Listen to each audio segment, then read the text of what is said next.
ao plenário e continuemos com as arguições. Para proferir as suas perguntas, a senadora Elisiane Gama. Senhor presidente, senhores colegas parlamentares, senhores sabatinados aqui presentes, doutor Gonê, quero cumprimentar também o doutor Anísio e o general Flávio, né? E eu quero iniciar com os senhores, porque eu me lembrei da última sabatina aqui com o Gonê e o Flávio Dino, que o Gonê foi poupado, né? E agora ele está falando bastante. E os senhores, na verdade, estão sendo poupados, mas eu quero aproveitar e fazer aqui um questionamento que é muito importante, sobretudo para nós mulheres, que lidamos no dia a dia pela igualdade entre homens e mulheres e participação das mulheres, sobretudo nos órgãos de cúpula. Porque se a gente analisa os três poderes, em todos eles a participação das mulheres, elas são minoritárias, inclusive nos cargos de ingresso por concurso público, ela inicia quase que de forma paritária, porque é mérito, porque é competência, mas quando chega nos órgãos de cúpula, essa participação diminui para algo em torno de 15%. E as Forças Armadas, a gente precisa destacar, ela tem evoluído nessa participação feminina, né? Mas, por exemplo, nós só tivemos em 2012 a primeira mulher na Marinha Brasileira a ser uma contra-almirante, que foi a general Dalva Maria Carvalho Mendes, né? E nós só tivemos em 2023, na Força Aérea Brasileira, a Major Brigadeiro, a Carla Lírio Martins, inclusive general 3 estrelas, o que para nós é uma grande honra no Brasil. Mas no Exército nós não tivemos até hoje nenhuma oficial general mulher, né? Você faz uma equiparação, por exemplo, nós temos nos Estados Unidos 60 generais e almirantes. Quando você pega, por exemplo, a OTAN, essa participação chega a 12,7%. E aqui nós não temos ainda uma mulher. Então eu queria que vocês os senhores nos trouxessem uma visão do porquê dessa cultura, quais os fatores, inclusive institucionais, que acabam levando a essa baixa participação e, ao mesmo tempo, também os compromissos dos senhores em relação à pauta feminina. E eu quero conversar com o senhor, doutor Gonê, porque também acabamos tendo que conversar bastante com o senhor.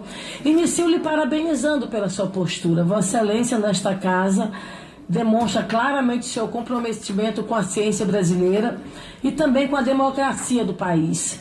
Alguns dos colegas, inclusive, chegaram a justificar a não votação do senhor por dizer que o senhor não teria tido atitude, né? Não teria sido realmente eficiente nessa sua primeira parte da sua presença como procurador-geral.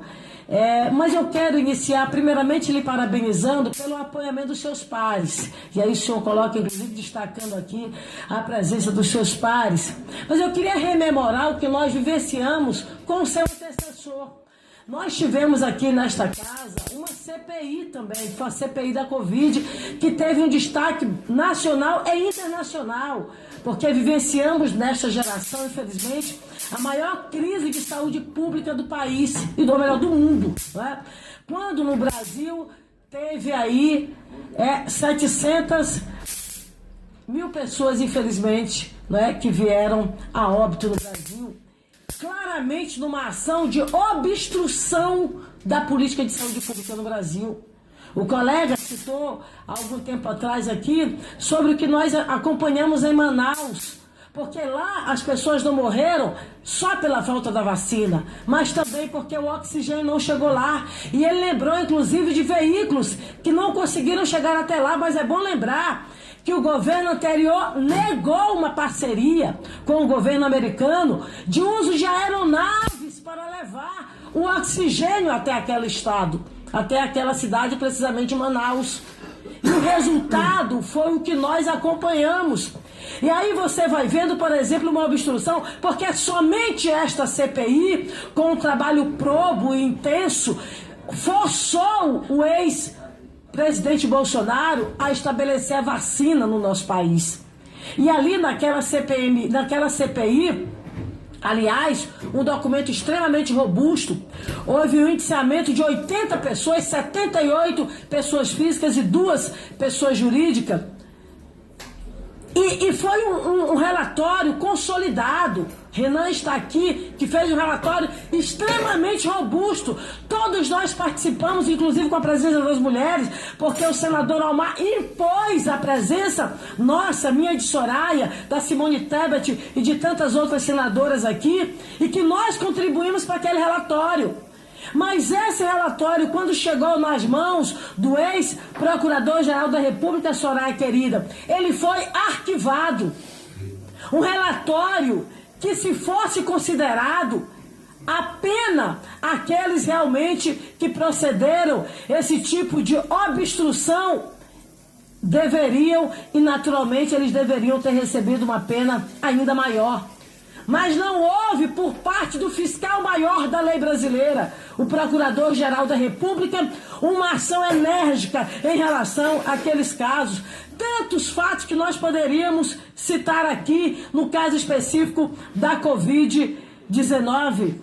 Uma clara omissão do então Procurador-Geral da República, em conjunto com integrantes da mais alta cúpula do Poder Executivo brasileiro, daquele que estava de plantão naquele momento. E aí a gente vem, procurador, doutor Gonê, para o que nós vivenciamos no 8 de janeiro. Como já foi dito aqui, não foi um passeio de final de tarde no parque. Foi claramente uma tentativa de golpe de Estado. De golpe de Estado. Nós tivemos uma tentativa de explosão de uma bomba, que, se eles tivessem tido êxito, talvez o filho da nossa querida Soraya não estivesse aqui, porque ele estava embarcando no aeroporto de Brasília naquele momento. Houve naquele momento uma tentativa de invasão do hotel onde o então presidente eleito estava lá. Houve aqui uma invasão da Polícia Federal. No dia da diplomação do então presidente eleito Luiz Inácio Lula da Silva, houve várias e várias ações que culminou no 8 de janeiro, quando invadiram a Praça dos Três Poderes, tanto no Congresso Nacional, quanto no Poder Executivo Brasileiro, no Palácio do Planalto, quanto também aqui na sede do Supremo Tribunal Federal. Uma cena de filme. Uma cena que, quando a Soraya falou, doutor Gonê, pela primeira vez no grupo de WhatsApp dos senadores aqui, eu digo, gente, isso aqui não deve ser verdade. Porque o que nós acompanhamos aqui deve ser uma montagem. E aí, logo em seguida, vimos que aquilo era real. Pessoas com a orientação, doutor Anísio, general Anísio, general Flávio, com orientação de pessoas da mais alta cúpula das Forças Armadas do Brasil, porque eles orientaram, eles tinham orientação técnica para isso. Eu não sabia, presidente Omar, Otto Alencar, de que você poderia expandir o efeito gás lacrimogênio com o uso da água.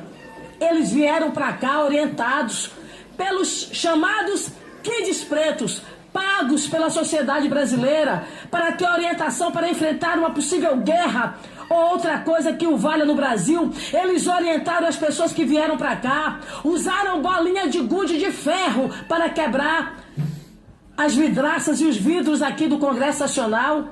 Eles utilizaram toda a estrutura bélica orientada por quem tinha acompanhamento e, portanto, formação militar. Passaram, portanto, essas informações aqui. Quero dizer aqui aos senhores que nós tivemos uma CPMI, que eu tive a honra de ser relatora, que nós indiciamos naquela comissão 61 pessoas respaldadas pela lei contra o Estado Democrático de Direito, sancionada pelo então presidente Bolsonaro, que substituiu naquele momento a Lei de Segurança Nacional. Nós tivemos um embasamento jurídico e legal para proceder àqueles indiciamentos.